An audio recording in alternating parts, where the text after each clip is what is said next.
These are the camps China doesn't want you to see, as yet more evidence emerges that what's happened behind these barbed wire fences to Uyghurs and mostly Muslim minorities may constitute crimes against humanity.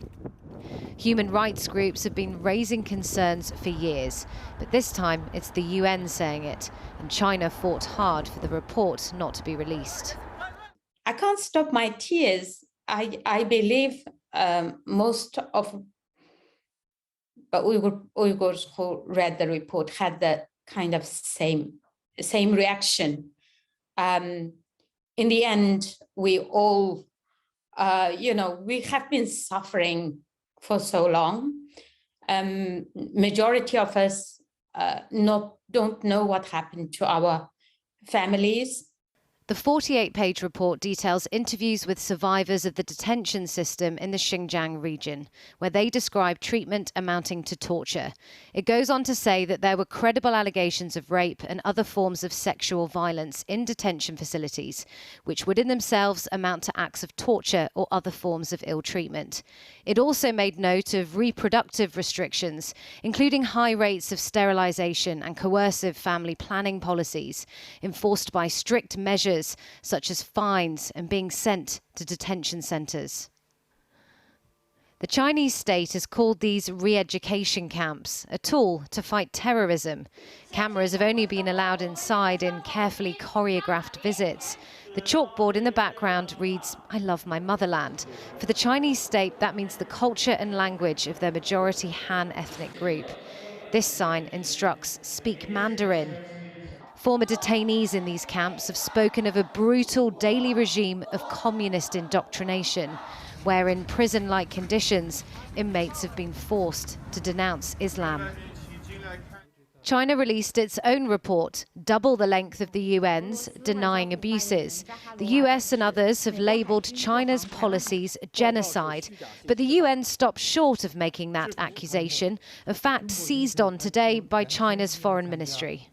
The fact is, this assessment, despite its illegality and lack of credibility, did not go so far as to play up the false allegations such as genocide, forced labour, religious oppression and forced sterilisation, which shows us that the lies of the century concocted by the US and other Western countries have already collapsed.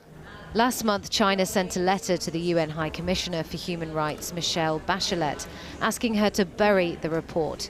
She's faced severe criticism for being too soft on China and allowing a pressure campaign to delay the report's publication.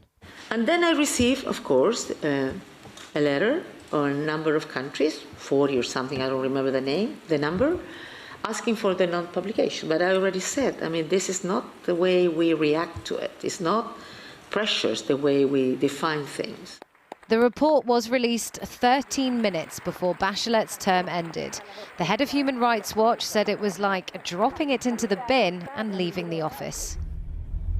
While some of the camps have been closed, the report recommends all those still detained are released and families torn apart are reunited. But with such a tug of war to get those words written down by the UN, putting them into action will be even harder. Nuri Turkel is a Uyghur American lawyer and human rights advocate, and he joins me now live from Taipei. Nuri Turkel, are you satisfied with the report's findings, or do you wish it had been more robust? We welcome the UN decision to release this long-awaited report, but this report does not go far to address the essence of the issue.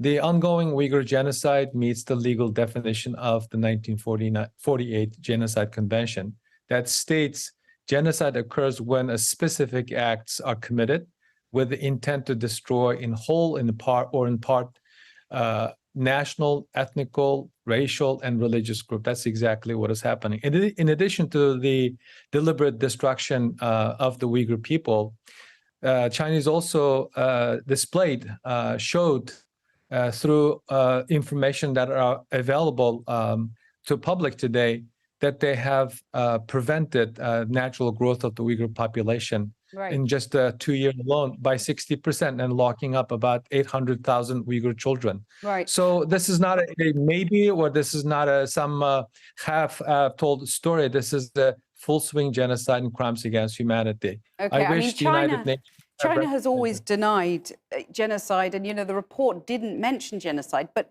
what it did mention was damning enough. I wonder now what action you think that UN member states should take as a result. This report has a U.S. Stamp on it. It is important, and now it is. This should be compelling the member states to act. This genocide in its 6th year. Anyone could imagine what the world's reaction would be if any country locks up millions of its Muslim citizens. What we have here is wholesale attack on this vulnerable ethno-religious group. The international community has not done enough. Otherwise, we will not be talking about the same thing for 6 years. I expect some countries to move towards making the right decision. Out of over 150 countries that are state party to the Genocide Convention, only 9 governments and parliaments have called us a genocide and crimes against humanity. So we are getting very close to the annual meeting of the UN members in New York, UN General Assembly. I urge the member states to convene an emergency session to discuss how to respond to this. If their membership in this important entity means anything, if never again means anything to those policymakers and heads of states. Right. So as someone who spent the first 5 months of your life in one of these re-education camps, what does it mean to you when you hear China repeatedly saying that those camps are there to counteract terrorism? The fact that they say something 15 times does not make it true. The re-education, the term re-education in of itself is a problematic term. That is a euphemistic term that they've been using to soften their behavior, their atrocities. Re-education camp is essentially human re-engineering. I'm here in Taipei today, and they've been saying actually the same thing when it comes to Taiwanese people as well. Right. The French and Chinese ambassador to France said that Taiwanese people will be re-educated.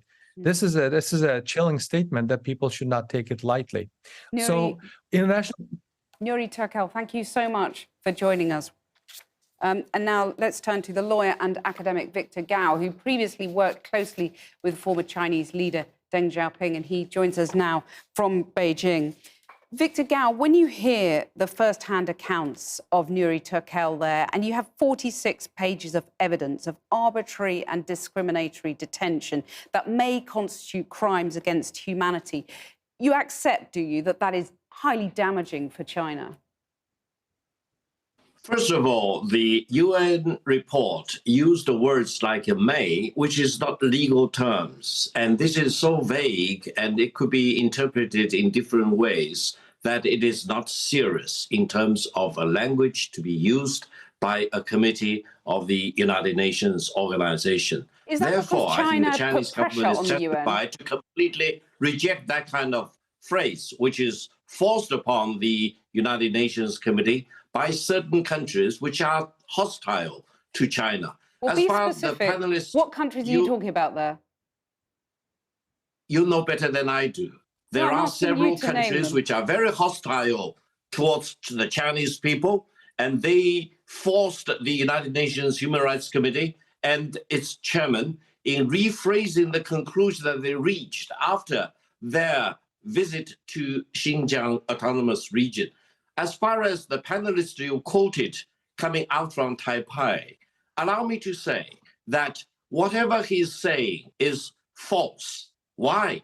Because if you look at the population growth of the Uyghurs in China over the past several decades, and especially over the past 10 years, their growth is faster than the rest of the population. Well, the report sets out, like me, for example. Mr. Gao, the report sets out that Xinjiang's rate of sterilisation was 243 per 100,000 inhabitants, compared with a national average of 32. But I just want to come back to your point about countries putting pressure on China. Do you think that this is some kind of conspiracy led by the UK and the US?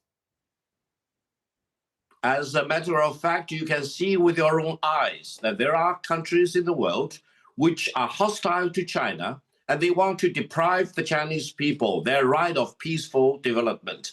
They falsify information, and they characterize the Chinese people's war against terrorism and radicalization as if it is a war against the Uyghur people. But why would they do that, though? Depriving the Uyghur people of their religion. How can anyone in the world deprive a proud ethnic group as the Uyghurs of their Islam? Mr. It Gao, is futile even to think about depriving Islam from the Uyghur people. Mr. Gao, I assume you're talking about the UK and the US, in which case, why would they do that? Why would there be this conspiracy against China, as you set it out? Let me focus on the United States, as you mentioned. The United States confused two things into one. They worry about the peaceful rise of China. They worry that China will become the largest economy in a matter of years. And they worry that once China is larger than the United States as an economy, China will take over the hegemonic position from the United States and force the United States to give up its top dog position in the world. So has the US won then by getting this report out? War. They claim there will be a destined war between China and the United States. Okay, All so these are false. Is it a failure of Chinese diplomacy that this report has seen the light of day? No, I think China is a proud member of the United Nations. To enable such visits by the United Nations committees and delegations to Xinjiang in itself is very important. However, without doing in-depth analysis of the real situation on the ground, this committee has come up with false accusations against the Chinese people and the Chinese government. They mischaracterized China's war against terrorism. They weren't allowed to do the proper analysis on the ground because China wouldn't let them. But you talk about being a proud member of the UN. Do you respect, then, the legitimacy of the UN Human Rights Commission? We respect the United Nations Human Rights Commission, but we denounce the illegal result as being presented by this report. Why? Because this report does not reflect the realities on the ground. There is no war against the Uyghur people. There is only war against terrorism and radicalization. You mentioned lots of people being re-educated. You've repeatedly said that. If I could ask one final question, do you fear that China will be sanctioned because of this report, that you will suffer economically because of it? First of all, sanctions will not work. Sanctions did not work against Cuba. Sanctions do not work against Iran. Sanctions never work in the world of today. Therefore, if anyone believes that they can use sanctions against China to force Xinjiang away from China and to deny the Uyghur people their rights of being known truthfully in the world, because the Uyghurs are our brothers and sisters. They are being fully respected as they are. Victor Gao, thank you very much. Mistreated. Victor Gao, thank you very much for joining us.